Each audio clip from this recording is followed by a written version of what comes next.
Mesdames et messieurs, bienvenue à cette conversation exceptionnelle sur le thème du pouvoir de la persévérance, ici aux confluences des continents et dans le phare de la Méditerranée qu'est Marseille.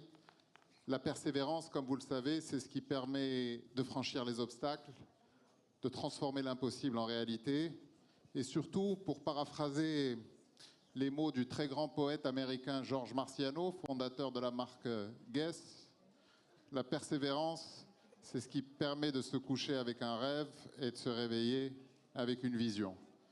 Président Saadé, nous sommes particulièrement heureux de vous recevoir aujourd'hui à plusieurs titres. Et pour ponctuer cette journée de débat, j'ai le plaisir d'avoir cette conversation avec vous. Vous êtes à la barre de CMA-CGM et votre patronyme se confond parfois avec cette grande ville qui est Marseille. Depuis bientôt un demi-siècle, CMA-CGM est le cœur battant du commerce mondial, avec ses deux métiers, le transport maritime et la logistique.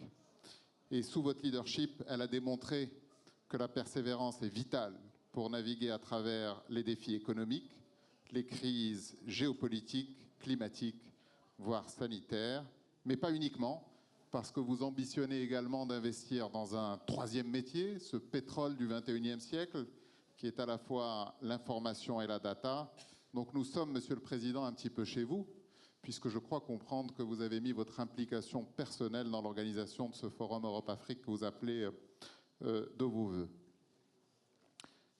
Durant la demi-heure qui vient, évidemment, nous allons parler des grands sujets qui irriguent le monde et qui sont au cœur de votre actualité en tant que patron de ce grand groupe multinational. Mais nous allons évidemment ne pas faire l'économie d'évoquer les sujets du sport et l'importance du sport et des talents et de comment pouvoir les catalyser à l'heure où Marseille s'apprête à accueillir la flamme olympique. Alors, je ne serais pas tout à fait honnête avec l'actualité si je ne démarrais pas par cette question, Monsieur le Président. Marseille et la France s'apprêtent à accueillir la deuxième puissance mondiale, donc c'est la 6e puissance mondiale économique qui accueille demain Xi Jinping. C'est un choc des titans, c'est une conversation Est-Ouest que l'Europe voudrait rénover à un moment où de très fortes inquiétudes et de très fortes tensions se font jour sur la question de la place que doit occuper la Chine dans le concert des nations et notamment dans le commerce. Alors avec votre position privilégiée, puisque comme je l'ai dit, CMA-CGM irrigue les vaisseaux du commerce mondial, comment voyez-vous la réorganisation de cette discussion avec les Chinois à l'heure où nous devons faire face à un grand paradoxe qui est une tentative de protectionnisme et en même temps une envie de continuer à investir dans ce grand marché chinois. Bonjour à tous et merci de me recevoir cet après-midi pour participer à cette discussion comme vous le dites. Je pense que c'est un équilibre qu'il va falloir trouver avec la Chine. Il faut continuer à travailler avec la Chine, à développer un partenariat commercial et technologique avec la Chine et en même temps accepter de mettre certaines barrières quand il le faut. Dans le cadre de notre métier qui est celui du transport maritime et de la logistique, nous sommes présents en Chine depuis 1992. Donc nous avons démarré au tout début de l'histoire, à l'époque où on hésitait à 2 fois avant de travailler avec la Chine. Donc on est implanté depuis de très nombreuses années, on a plus d'une 50aine de bateaux, de bureaux à travers la Chine et on continue notre développement tout en gardant à l'esprit quand ça ne va pas, il faut dire que ça ne va pas et quand ça va, il faut dire la même chose. On ne peut pas tout accepter, mais il ne faut pas dire non à tout non plus.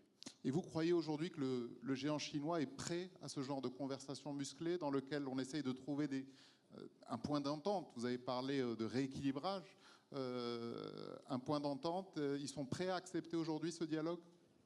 Je pense certainement que les discussions avec la Chine sont ouvertes. J'étais au dîner officiel hier soir à Paris à l'invitation du président Macron. J'ai rencontré certains de nos partenaires chinois ce matin. Les discussions sont ouvertes. C'est une discussion comme on pourrait avoir avec d'autres nationalités ou avec d'autres pays. Il faut juste, à nouveau, et j'insiste là-dessus, il faut arriver à savoir ce qu'on veut et à fixer des limites dans ce qu'on peut accepter et ce qu'on ne veut pas accepter. Savoir ce qu'on veut, fixer des limites, De cette formidable polarisation Est-Ouest, il n'y a qu'un pas vers ce grand théâtre d'opération que vous connaissez bien, qui est le berceau de l'humanité et qui est l'Afrique, et qui connaît aujourd'hui, près de 40 ans après la fin de la guerre froide, une nouvelle guerre froide, un nouveau théâtre d'opération, des positions anciennes de plus en plus déséquilibrées pour les puissances qui avaient des intérêts économiques importants, de nouveaux entrants qui affichent leurs ambitions, que ce soit la Chine, que ce soit la Turquie, que ce soit les grands émergents. Vous connaissez bien l'Afrique, Rodolphe Saadé, votre groupe opère là-bas et vous êtes un observateur privilégié des mutations que connaît le continent. Selon vous, comment l'Afrique peut sortir gagnante de cette formidable bataille des volontés qui est en train de se jouer sur son territoire? Et à partir de là, comment peut-elle mieux se positionner sur les chaînes de valeur mondiales afin de tirer le maximum de cette formidable richesse dont elle dispose dans son sous-sol notamment? Peut-être avant de répondre à votre question sur l'Afrique, si je reviens en arrière sur l'évolution du monde. Il y a quelques années, l'Occident gérait le monde, les États-Unis en tête. Aujourd'hui, le monde a changé. Nous avons plusieurs puissances qui veulent imposer leur marque, qui veulent montrer qu'elles ont un rôle à jouer, et je parle notamment des BRICS. Et donc il va falloir compter avec l'Inde. On a parlé beaucoup de Chine, mais on pourrait parler également de l'Inde, on pourrait parler de l'Arabie Saoudite, on pourrait parler du Brésil, du Mexique et de ces puissances qui sont en train de se développer très fortement et qui veulent être présentes dans les décisions de ce monde. Et plus personne ne veut accepter ou acter le fait que certaines puissances vont leur dicter leur conduite. Et donc ça, c'est quand même un nouveau changement par rapport au passé. Donc pour vous, la donne la plus importante, c'est cette revanche des humiliés, ces nouvelles puissances qui sont en train de s'affirmer de plus en plus. Je ne parlerai pas de revanche et je ne parlerai pas d'humiliation. Je parlerai qu'il y a un nouvel ordre. Le monde a changé, il faut s'adapter à ce nouvel ordre. Ça fait partie du monde et il va falloir compter avec ces nouvelles puissances. À nouveau, il n'y a pas que la Chine, il y a l'Inde aussi. L'Inde est une puissance à elle seule et qui a aussi l'avenir devant elle. Il y a le Brésil, il y a le Vietnam, l'Asie du Sud-Est et ces nombreux pays qui veulent aussi montrer leur importance sur cette planète. Maintenant, pour revenir à l'Afrique, je trouve que l'Afrique est un continent en pleine croissance. La seule difficulté de l'Afrique, c'est à quel rythme sa croissance va se mettre en place. Donc, on aimerait que la croissance soit très rapide, on voudrait voir beaucoup de développement, et finalement, on note qu'il y a un potentiel énorme. Et je pense que si vous m'aviez interrogé il y a 5 ans, je pense que j'aurais dit exactement la même chose. Donc, il faut qu'il y ait un déclic à un moment ou à un autre. Nous sommes présents, que ce soit dans le transport maritime ou la logistique, que ce soit au Nigeria, en Côte d'Ivoire, au Cameroun, au Gabon, pour ne citer que quelques noms. Et puis également, on est bien évidemment présent au Maroc, en Tunisie et dans d'autres pays d'Afrique. Donc, le continent africain a un potentiel énorme. Maintenant, il va falloir qu'à un moment donné, peut-être que les politiques en Afrique tracent la route. Donc pour vous, c'est un sujet d'exécution? Parce que la vision, elle est plutôt claire de ce que doit faire l'Afrique. Monter dans les chaînes de valeur, assurer une meilleure interconnexion logistique avec le reste du monde, pouvoir mieux valoriser les produits qu'elle fabrique aujourd'hui et les matières premières. Donc pour vous, il y a un sujet d'exécution de cette vision? Je pense qu'il faut peut-être revoir la vision, être clair sur ce qu'on attend, être ambitieux tout en étant réaliste sur ce qui est possible de faire et de ne pas faire, et à partir de là, avancer. Et ce n'est pas uniquement un sujet des politiques, il faut aussi que les populations participent à cette vision-là. D'accord. Donc, de ces défis de l'exécution, le monde de l'entreprise aussi a été extrêmement bouleversé, évidemment, par la crise du Covid, et notamment la question essentielle pour votre groupe, mais comme pour beaucoup d'autres groupes, qui est la question des talents. Alors, dans ce monde post-Covid, et je crois d'ailleurs à ce titre que vous allez inaugurer demain ce centre de l'innovation et de la formation Tangram ici à Marseille, qui est un petit peu emblématique de l'ambition que vous avez sur la gestion de ces nouveaux talents et de pouvoir croiser cela avec la question de l'innovation.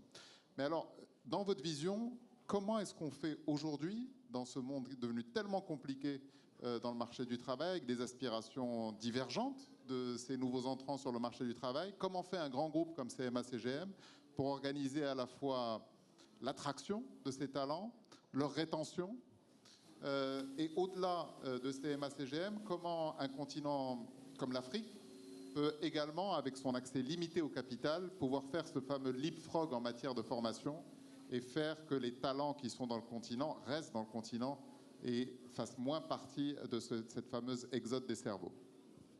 Je pense qu'il y a un mot qui résume un peu tout ça, c'est s'adapter.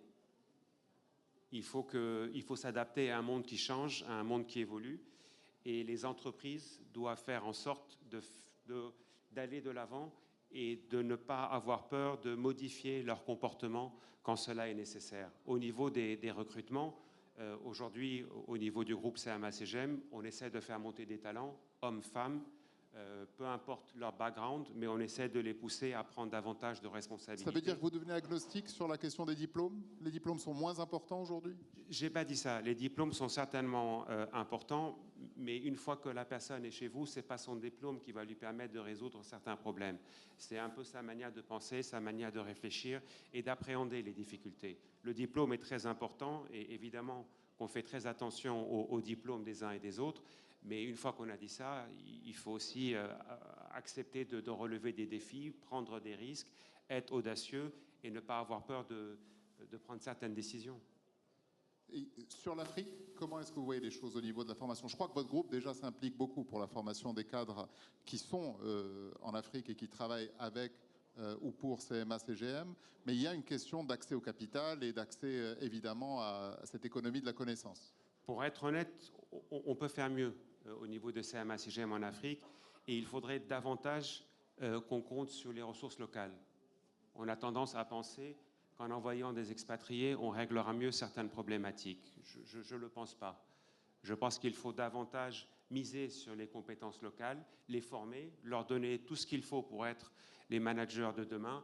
Et je ne ferai pas de distinction. Ce n'est pas parce que vous venez de France et que vous êtes expatrié en Afrique que vous allez régler les problèmes d'une manière plus efficace que si vous êtes embauché localement. Je ne crois pas à ça. Au contraire, il faut leur donner les moyens de réussir et ça, on sait faire. Donc la ligne de force, c'est de recruter les talents locaux et de les faire monter en compétences. Absolument. Et c'est là où Tangram peut jouer un rôle et doit jouer un rôle capital. Comme vous le rappeliez, Tangram, c'est la nouvelle académie du groupe CMA-CGM qui sera centrée sur la formation et l'innovation. Et notre objectif, c'est d'attirer, on a au sein du groupe plus de 160 nationalités. C'est d'attirer ces 160 nationalités à Tangram pendant une semaine. On essaie de les former au métier du groupe, à l'histoire du groupe, à l'ADN du groupe et également leur expliquer ce sont quoi les nouvelles technologies, intelligence artificielle, digitale, etc. D'accord. Si je peux demander à ce côté de la salle de baisser d'un ton, comme ça on peut bien entendre ce que nous dit le président Saadé et surtout cette notion d'infusion de l'histoire du groupe dans Tangram et de pouvoir faire la liaison avec la formation évidemment et l'innovation. Alors justement, parlons d'innovation parce que Président, il y a des moments où évidemment on a le vent derrière nous, sans mauvais jeu de mots, donc des périodes où ça va bien.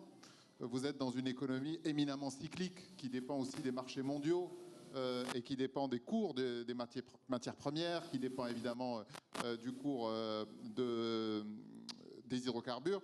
Je voudrais vous poser une question sur croissance et rupture. C'est-à-dire, quand on a justement ce vent de dos, qu'on arrive à faire un petit peu de réserve et qu'on doit se développer, où est-ce que vous mettez le focus en matière d'acquisition, en matière d'innovation, en matière d'investissement?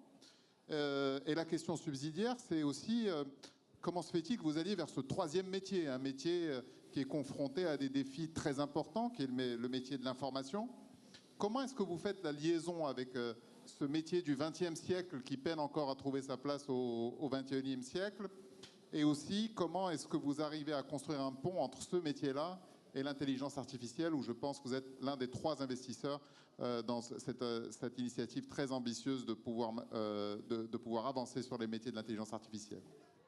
Vous avez raison de me poser la question parce que hier matin, tous les lundis matins, j'anime un comité exécutif où je demande à une quinzaine de mes proches collaborateurs de me rejoindre pendant 4 heures où on passe en revue la stratégie du groupe et les difficultés qu'on rencontre dans certains pays. Et hier, je leur ai dit, sur une base d'un chiffre 100, comment vous allouez ce montant de 100 sur les différents métiers du groupe?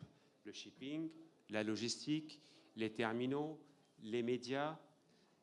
Et qu'est-ce que j'ai oublié? Et je crois que et l'aérien, parce qu'on a une division dans le transport de fret aérien. Et je leur ai demandé comment vous diviserez ce montant de 100. Et c'était assez intéressant, ce que la plupart ont dit, et je suis d'accord avec ce qui a été dit, à savoir, il faut rester pragmatique. Il n'y a pas de règle. C'est en fonction de votre intuition, c'est en fonction de comment vous voyez la situation, le fait que vous avez vraiment étudié votre dossier, parce qu'on ne peut pas non plus, sous une impulsion, décider d'aller de l'avant. C'est bien, mais il faut aussi avoir une connaissance approfondie de la situation, et ensuite on y va. Donc ce qu'on a dit à partir de là, il faut investir à nouveau dans la logistique, il faut continuer à investir dans notre cœur de métier qui est le shipping, et également regarder l'activité dans les terminaux. Les médias, je vous dirai après ce qui a été dit sur les médias. Mais ce que vous êtes en train de nous dire, c'est que vous êtes dans les racines du groupe, parce que beaucoup de gens aiment voir CMA-CGM comme ce grand champion qui a surperformé ces dernières années. Mais il faut le rappeler aussi, pour ceux qui ne connaissent pas totalement l'histoire du groupe, c'est un groupe qui est arrivé à Marseille en 1978 avec un bateau, 4 employés. Et donc c'est aussi une formidable aventure humaine que d'avoir pu progresser. Sans l'innovation, vous n'auriez pas pu y arriver. Mais j'essaierai de revenir à la charge sur la question des médias peut-être un peu plus tard, mais je retiens votre réponse, Président. Je disais en entame qu'il y a 2 catégories de personnes dans cette salle, ceux qui travaillent avec CMA-CGM et ceux qui aimeraient travailler avec CMA-CGM. Donc je m'adresserai à la 2e catégorie, dont je fais probablement partie, pour faire la liaison avec le monde du sport à l'heure où la flamme arrive. Président Saadé, si je devais vous poser une question un petit peu personnelle, si on a envie de vous rencontrer dans les travées des Jeux Olympiques, vers quelle discipline, quel site olympique à Paris devrons-nous nous diriger? Quels sont les sports que vous aimez? Est-ce que c'est des sports plus collectifs? Est-ce que c'est des sports plus individuels? Et la question subsidiaire, parce qu'il y en a toujours une, est-ce que vous-même, est-ce que vous pratiquez un sport? Et si oui, qu'est-ce que vous tirez de cette pratique du sport dans votre pratique des affaires? Le premier sujet, c'est quand même exceptionnel qu'on s'apprête à recevoir les Jeux Olympiques. Que la France ait été sélectionnée pour recevoir les JO, je trouve que c'est un événement qui est quand même exceptionnel. Marseille sera aussi très bien servi. Et ça, moi, j'en suis très heureux et je suis très fier en tant que Marseillais de dire que dans quelques jours, c'est-à-dire demain après-midi, la flamme sera là et les épreuves vont démarrer dans quelques semaines. Donc ça, c'est quand même une très grande fierté et c'est, je pense, une fête pour tous les Marseillais et tous les Français de manière générale. J'ai pas beaucoup de temps à consacrer au sport, mais j'aime bien courir. Donc, et je cours de temps en temps, sauf que de temps en temps, quand je cours, on me demande est-ce que je peux vous donner mon CV. Alors j'ai décidé de ne plus courir à l'extérieur, mais de courir dans ma salle de sport. Mais bon, ça, je plaisante en disant ça. Au contraire, si vous avez des CV à donner, avec grand plaisir, surtout si vous faites partie de la 2e catégorie, y compris vous-même.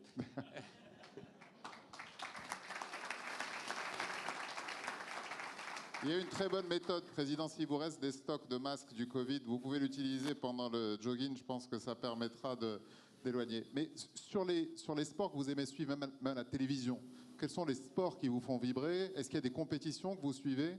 Et dans ces sports-là, quelles sont les valeurs qui vous attirent le plus? Je pense que je regarderai la course.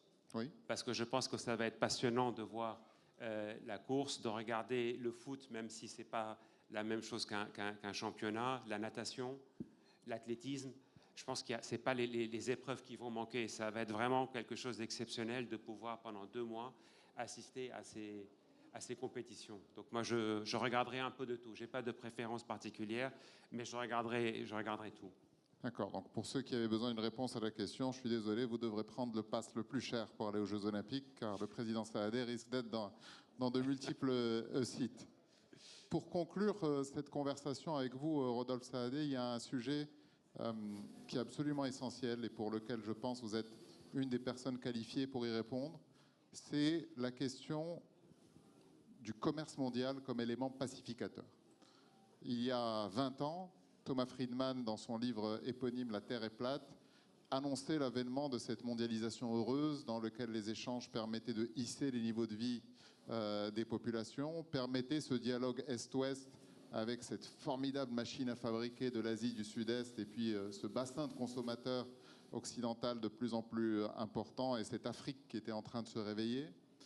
Depuis 4-5 ans, ce paradigme est rudement mis à l'épreuve par la montée des nationalismes, par la démondialisation, par ceux qui veulent de plus en plus de règles face parfois à de nouvelles technologies très complexes à appréhender, que ce soit sur les règles d'origine, que ce soit sur l'étiquetage, que ce soit sur la santé, que ce soit sur les dangers éventuels que peuvent avoir ces biens sur les populations. Dans ce dialogue entre ceux qui veulent fermer et ceux qui veulent plus d'ouverture, où vous situez-vous?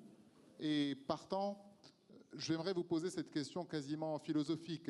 Et vous connaissez le prix à payer lorsqu'on a été déplacé du fait d'une guerre, vous le connaissez dans votre sang, dans votre chair. Est-ce que vous pensez que le commerce mondialisé est encore la solution comme facteur de paix aujourd'hui?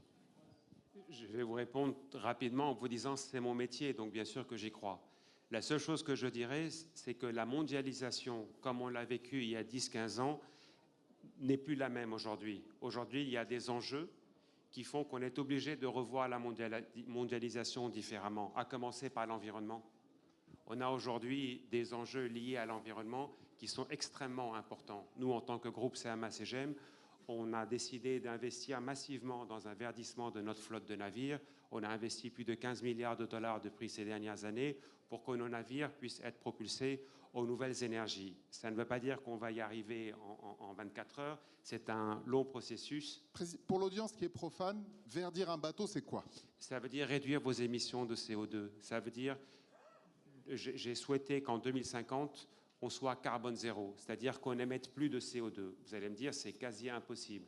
C'est pas faux que c'est quasi impossible, mais on va quand même relever le défi. On va mettre tout ce qu'il faut pour essayer d'y arriver. On a même, lors de la COP28 à Dubaï au mois de décembre, avec d'autres compagnies maritimes, décidé d'une trajectoire pour arriver à 2050, pour qu'en 2050, on soit tous prêts à respecter cette nouvelle ambition.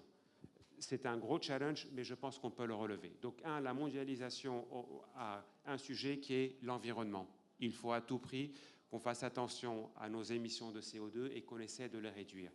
Deuxièmement, on a beaucoup parlé de géopolitique. Aujourd'hui, la géopolitique est devenue un casse-tête pour un patron d'entreprise. On travaille dans plus de 160 pays. On escale dans pratiquement tous les ports du monde.